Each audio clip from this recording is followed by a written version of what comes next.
everybody, this is Laura, City Scrapper. I'm so glad you could join me on my channel today. Today I have a layout that I made using the My Creative Scrapbook limited edition kit from February.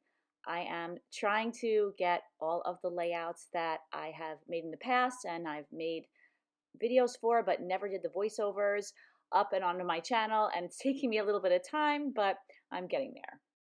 Right now, you could see that I'm fiddling around with two triangles. I'm going to be covering those with some strips of pattern paper in just a moment. And then I also had a circle that's going to represent my photo. I'm going to use a round photo for this layout. I'm using Distress Oxide in Forest Moss to ink the edges of all these strips. Some of the strips are just strips of pattern paper that were left over. Some of them are the branding strips on the bottom of the paper. And I really don't like to have unused bits of paper, so this is something that I do a lot, and I really like the way it looks on the layouts. So I'm going to piece the strips together onto these two triangles.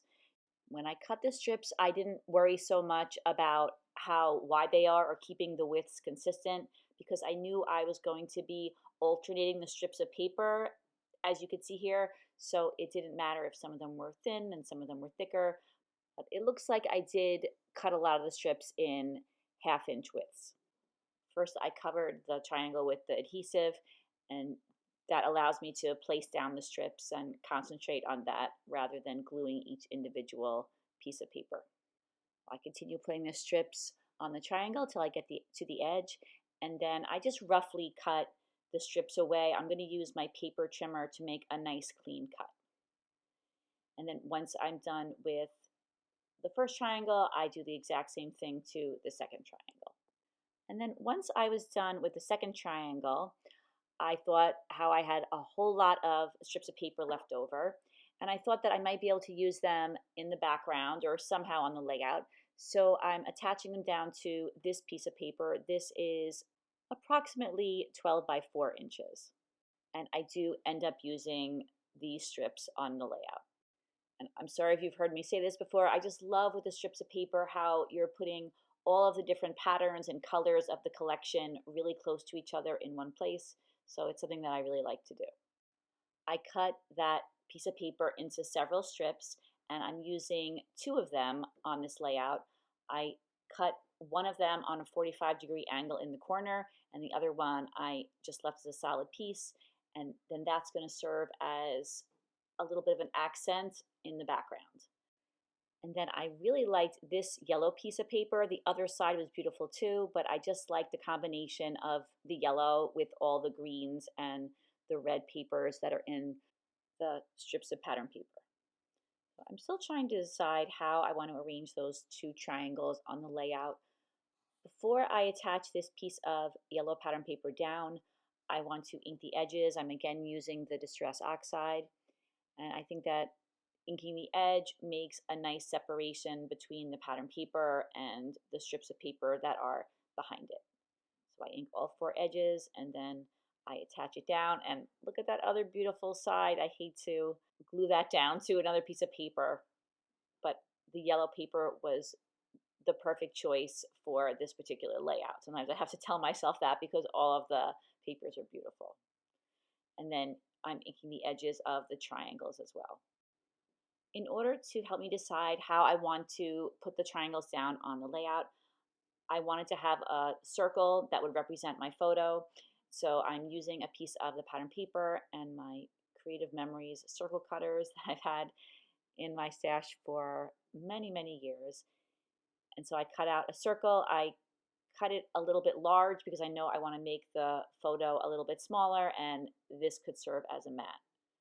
So once again, I ink the edges with the Distress Oxide. Now I'm trying to decide how to place the triangles. At first I was thinking I could put them facing each other or facing away from each other. And then I was thinking maybe I should try putting them in 2 different directions. I finally decided that I would put the triangles as you see them. And then I was thinking that I wanted to add some modeling paste to the background. The background is yellow, but there's a lot of white on it, and I thought that some white flowers made with modeling paste would add some texture, but also blend in so that they wouldn't be super noticeable. Sometimes the background can be a little bit busier, but I know that I already have a lot going on with all the different pattern papers and those triangles, and I know I'm going to be adding a lot of embellishments, so I don't want the background to compete with the photo cluster, but I also want it to be interesting.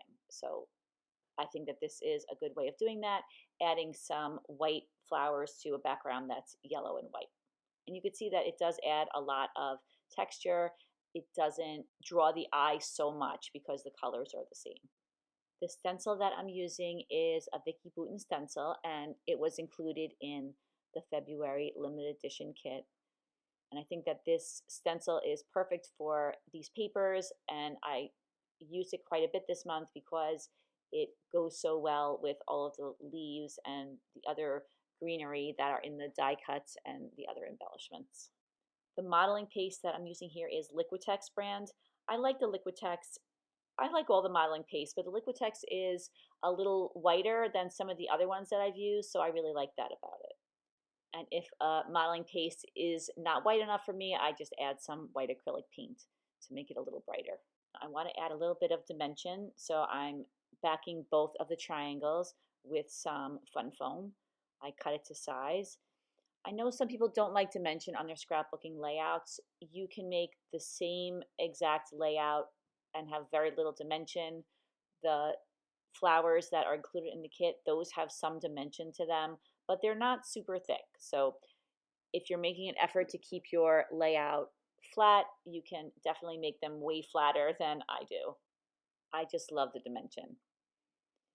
So once again, I'm placing the triangles down on the layout. I'm making sure that they're nice and straight so that I don't have to adjust them later on when all of the embellishments are attached down.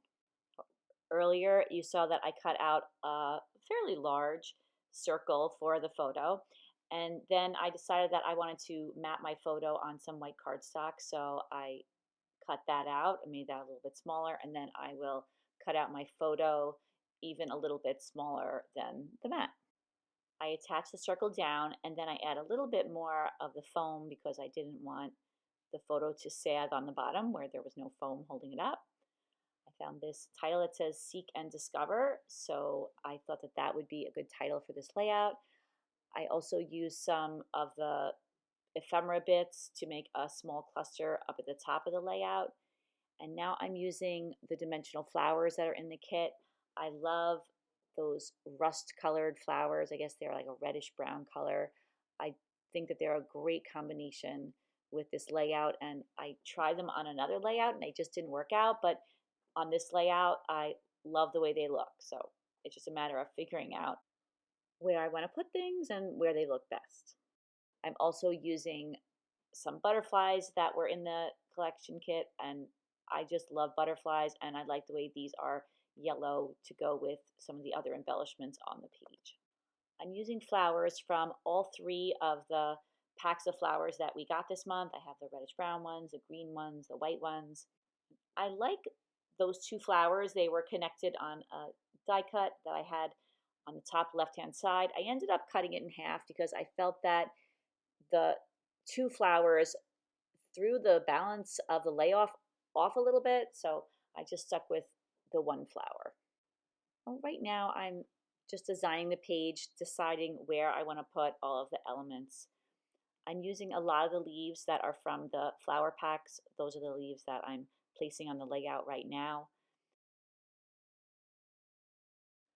There were some embellishments that I didn't get a chance to ink the edges of, so I did go back and ink the edges of the butterflies and then some of the die cuts and the leaves that are on the layout. And then I cut my photo into a circle, and then I attach the photo down to the layout.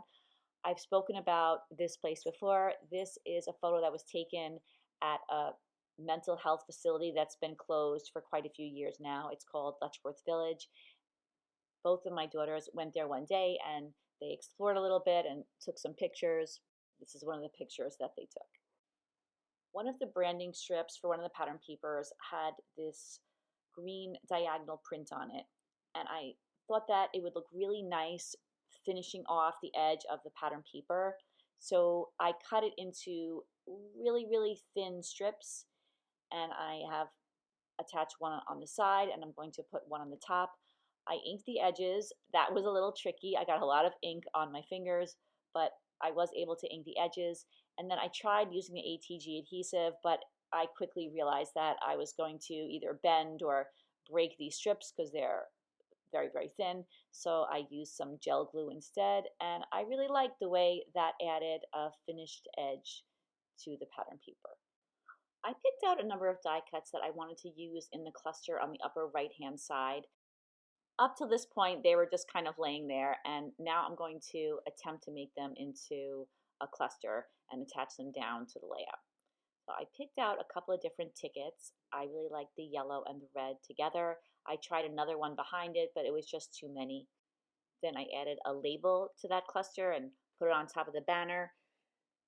And then I was thinking there were so many great sentiments. I would incorporate some of those into the cluster. I picked out this sentiment that says, check it out. There was another sentiment I liked that said explorer, but it was the same color green as the banner, so I went with check it out. That one is brown, and it stood out better against the green banner.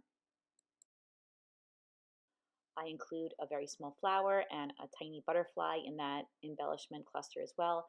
I always like to make sure that whatever the most prominent embellishments are on the page, that I bring them to smaller clusters and even to the title. In this case, the title is kind of embedded in the large embellishment cluster, so I didn't have to worry about that too much. I continue to work on that little cluster at the top. I inked the edges of a leaf and I put it back in place. Here, it seems that I popped up the wings of one of the butterflies, but then I didn't attach it down to the layout yet. I added a couple more leaves around that flower cluster to fill in a couple of spots that I thought looked a little empty. And now I'm going to continue popping up the butterfly's wings, and I do that to the butterfly that's on the bottom and then to the rest of the butterflies that are on the page as well. So I went back again to the cluster on the upper right hand corner, and I continued to switch things around. I took a little branch that I had on my desk that I put there, and I took that out and I replaced it with two larger leaves. And then I added a red die cut flower on top of the photo. I remember that I was in one of those moods where I wasn't really happy with anything that I was doing. And I look back and I think that a lot of the things that I was moving around looked fine where they are. But every once in a while, I'll get in one of those moods where nothing seems to look right to me. So when I find that I'm in that mood, I think the best thing to do is to take a little break and to walk away from the layout for a little while. So I stopped fussing around with the embellishments and I went back and I added some more texture paste to the background. A lot of the texture paste that I added got covered up by the triangles and the embellishments. So I wanted to add the modeling paste in a few more places, and I don't include all of the footage. It's a little bit tricky sometimes to add modeling paste once there are a lot of embellishments on the page. And so it took me a little bit of time to position and reposition the stencil and to carefully put the modeling paste on the background. But you'll see in the end, I added modeling paste to a few different areas. And there's my little friend on the left. That was Coco. I don't know if you saw her. She was visiting and probably depositing some dog hairs on my layouts. Now I wanted to add a few more leaves. I love leaves. Whenever I make layouts, I love to add die cut leaves to them. I'm using all different colors of Distress Oxide. I'm using Rustic Wilderness, Pine Needles, Fossilized Amber, and I use all three colors on all of the branches. And then I go back to the layout and I put all of these branches in different places that I think could use a little bit of filling in. And for a layout like this, I like the idea of having the branches go in a lot of different directions and looking a little wild just because of the subject matter of the photo. It looks to me like I used several different dyes to make these branches. One of them you could see off to the left, that's an Ellentina dye, and I got that from a company called Tessler Crafts. They have so many beautiful floral dies, greenery and flowers. I bought a whole bunch of dies from them this past summer when I went to the Scrapbook Expo in Lancaster, Pennsylvania. And I think that the other die that I use on that page too, it's not on my table, but I believe that was a different Tessler Craft die. I ink up that bow a little bit and I place that at the top of the photo. 49 and Market often has those bows. They're kind of irregularly tied and I like those. I like the way the two sides of the bow look different. I wanted to add a pearl to the center of the bow and then also to the banner on the upper right hand side. And then I continued to add some pearls to the background. I just added a small sprinkling this time. I often put a whole lot of pearls on my layouts, but I just wanted a couple of little accent pearls in a few different spots. I didn't go totally crazy. And these are self-adhesive, so you don't have to glue them down, but I often like to add a little bit of glue to them just to make sure that they don't come off the page. I'll often put the pearls down and then put a little glue around the outside edge of them where they meet the paper. That way both the adhesive that's on the pearl and the adhesive that I'm adding can both work. But sometimes I just go ahead and put glue down and then put the pearl on top. I think it would be better to use glossy accents because I find that the gel glue doesn't really hold these pearls down super well. I use some white watered down acrylic paint to add a few splatters to the background. I add them all over the layout, but I mainly concentrate the splatters on the large areas of embellishments. No matter how many white splatters I add, I always feel like, oh, I bet I could add a few more to make it look a little bit better. I just really love the white splatters. So then it was the next day, and I looked at the layout and I thought that title is just too big. I didn't think it looked bad while I was voicing over the video, but that's what I was feeling. So I cut the title and made it a little bit smaller. And then I had to rearrange some of the embellishments on the bottom so that everything would fit together to accommodate the smaller title. I moved a number of the embellishments around a bit, and then I was thinking I should add some more foam to the back of the title because it is only half popped up. I attached it down and then I repositioned the little red and the yellow butterfly. And that completes this layout. Thank you so much for watching, everybody. I really hope that you enjoyed this video and maybe got a few ideas for your own scrapbooking layouts. I'm a little bit behind on some of my videos with answering your comments, but I do want to say thank you so much for each and every comment. Those comments really make my day. I really appreciate you taking the time to leave them just to be kind to me, and I do really, really appreciate that. If you would like to check out the current My Creative Scrapbook limited edition kit, you can take a look in the description box. There's a link to their website, and you could check out all the kits while you're there, and you could purchase them there too if you like. Thanks so much, everybody. Take care. Bye-bye.